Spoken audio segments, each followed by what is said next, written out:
Welcome to the Boomer Briefing Podcast, where we help you solve a critical business issue in 20 minutes or less. I'm your host, Jon Hubbard, shareholder and consultant here at Boomer Consulting. And with me today is Marc Staut. Hi, Marc. Thanks for joining us today. Good morning. How are you doing today, Jon? Doing well, Marc. Marc is a shareholder and consultant here at Boomer Consulting and spends a lot of time in the area of innovation, technology, leadership, and many other areas.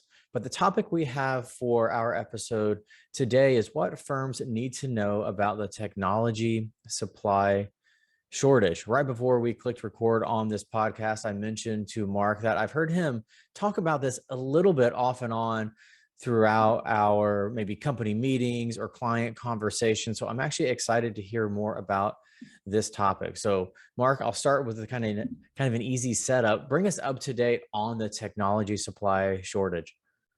Yeah, and it's not just technology supplies, it's all kinds of supplies, but the technology ones are where a lot of firms are feeling it the most right now. They are looking to ramp up their computers, their equipment, even still webcams and peripherals, monitors, and we're probably going to see it impact smartphones and tablets this fall as well, because this is the time that people are normally stocking up. Kids are going back to school, and so they're looking for either their first computer or a new computer. And then firms are thinking about how they ramp up for the employees that are coming on in the fall and heading into busy season. So normally they would be thinking about ordering now, and they're starting to realize that there's not an awful lot of supply that's out there. That is caused by a couple of different things. Obviously, some of it is long-term repercussions from the factories that shut down because of the pandemic. That caused a lot of it. The higher demand that we've seen for laptops and all those peripherals, especially if you think about people are having to basically double up on some of their equipment, not the laptops, but the monitors. They want some in the office as they start to go into kind of hybrid work mode. And then we've got supply chain shortages that are compounding things. And that's things like the shipping containers that we normally use to ship things back and forth overseas. We're actually short on shipping containers. So even if we have the product, we don't have the container to ship it like we normally would. That's causing backlogs. We've got fuel costs that are going up. And something that not a lot of people think about, but when all of the flights were canceled as business travel really stopped over the last 18 months, those planes were usually packed filled with equipment and shipping as well. So all of a sudden we have ocean going supply backlogs, and we're still got massive air backlogs as well. You add in things like the Suez Canal blockage, and you can see where it's just continuing to get worse and worse. And we're not thinking it's going to end anytime soon. Right now, it looks like it's going to be 2022 or even 2023 before the supply chain for these things start to get back to normal. Yeah, it seems like two big things to kind of summarize are happening.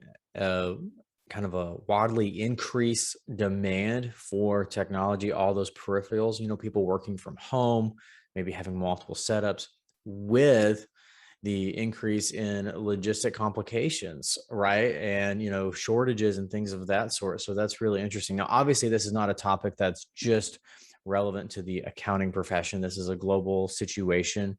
But as you think about accounting firms specifically, and as you work with firms, Marc, how are you seeing this impacting accounting firms today? Yeah, one of the real challenges is that accounting firms as a whole tend to run pretty lean on their equipment, meaning that they don't have an awful lot of surplus. Nobody wants to have a bunch of computers sitting in a closet gathering dust. Totally makes sense. So they've often operated on a just-in-time type of scenario where, oh, we're going to hire 5 people in the next 4 weeks. Great, we should order 4 more computers because we only have 1. And then do we have the spares to do it? So that is causing a little bit of stress for a lot of the IT teams that are out there right now, because we spend so much time recruiting people. All of a sudden, now we want them to start, and we don't have the equipment that we would normally give to them. Maybe it's not the same quality equipment, or maybe we don't have anything to give them at all at this point. What are some of the, from an equipment perspective, what are some of the items that are just seem to be almost impossible to get right now, especially the ones that you want? Is it webcams, laptops? Can you speak to that a little bit? Yeah, LCD screens are a big one. So whether it's for your monitor or for your laptop, normally that takes about 12 weeks, and those are somewhere 20 weeks plus right now. So almost twice as much. But the ones that are really slowing things down are the power management chips. So that's what's basically allowing you to get electricity, charge your battery, all those types of things. That normally takes 4 to 8 weeks for computer manufacturers to get. It's currently at 24 to 52 weeks. So think about that. It's almost a year backlog on those.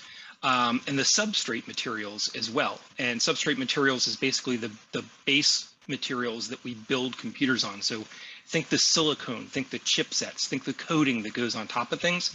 Those are also at 52 weeks backlog right now. So then you've got other things, CPUs, memory chips, Wi-Fi chips, all of the things that that kind of make our computers modern is really where we're seeing those backlogs. Yeah, that's challenging. So how do you, or I guess, what do you recommend in terms for firms to how to navigate this in the short term? Because they're, right now they're probably gearing up to hire, a lot of people, probably staffing up, providing them equipment. How are you seeing firms approach this in the short term? Yeah, lots of different approaches. What we're recommending is that people relax their standards a little bit. Maybe you get a different brand of computer than you were looking for.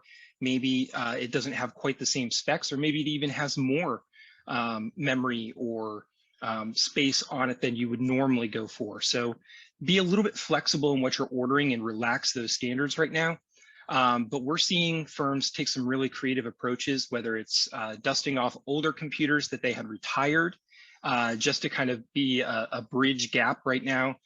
Or I've seen some firms that are going out on eBay and looking for used computers that meet their specifications. So firms are doing all kinds of things, but the important thing to remember is you've got to have a computer that is going to do what you need it to do, meaning you can't go out and just get any old computer. You have to have an enterprise level computer that's got the right amount of CPU and the right amount of RAM memory in particular.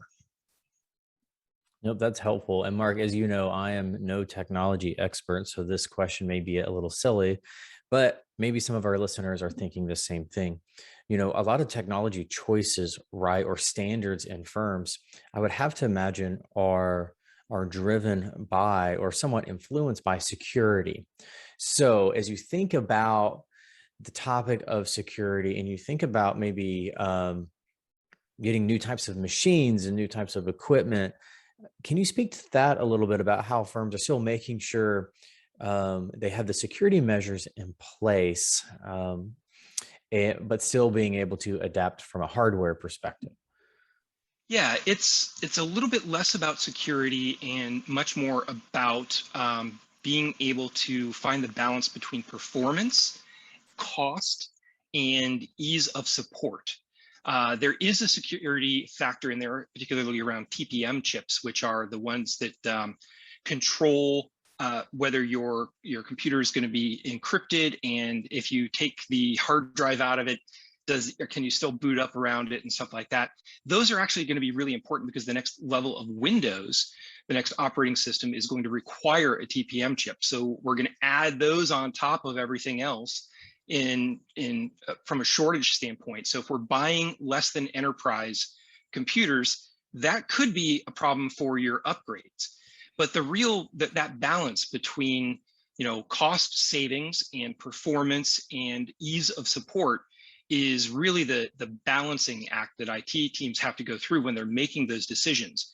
Obviously, we want everybody to have as fast, as speedy a computer as possible, but you're going to pay a price for that. And is that price worth the additional efficiencies that you would get from that type of a powerful computer?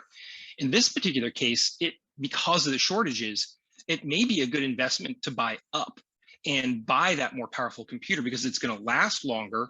And if you can get it right now, that, as opposed to one of the other ones that you normally get, that might be a really good way to invest. That's great. So as we think back over the last 12, 18 months, it does change how we think about, or at least for a lot of us, how we think about the future in terms of, could this kind of supply shortage happen again, right? Let's say we get through this one. Who's to say there couldn't be another one 5 years from now, 3 years from now, 10 years from now?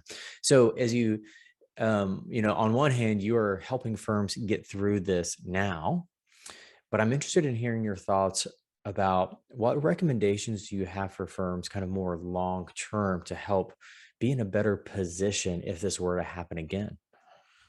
Yeah, I think the whole idea of just-in-time technology and ordering equipment is probably showing its weakness right now. And for the foreseeable future, I think that firms are going to have to order more equipment faster. They're going to have to anticipate their growth. So if you think that you're going to grow 10%, then you need to order an additional 10% of computers to have on hand sooner rather than later. Not just when you hire them, but anticipating that, maybe give yourself 3 months, maybe 6 months. Also, the amount of inventory that you keep on hand probably needs to go up by another 10% or so. Normally, firms will keep a couple of spares in case something breaks, somebody can use a loaner, et cetera. I think we're going to need to increase the pool of equipment that is available to draw from in order to kind of smooth over some of the rough edges of this supply crunch. Yep, absolutely. No, that's really helpful advice. So I imagine there's someone listening to this podcast right now. Maybe they're driving in their car and they're thinking, wow, we are getting ready to do kind of a big wave of hires. And we are thinking about, purchasing all the technology needed, but I wasn't really quite aware of the possible shortage we have here for some of the equipment. So speak to kind of next steps when someone kind of hangs up on this podcast. Well, what are some of the next steps they can take to help navigate this? Yeah, I think the first thing to do is reach out to your suppliers. And if you're only using one, maybe look for a second supplier and ask what they have on hand right now.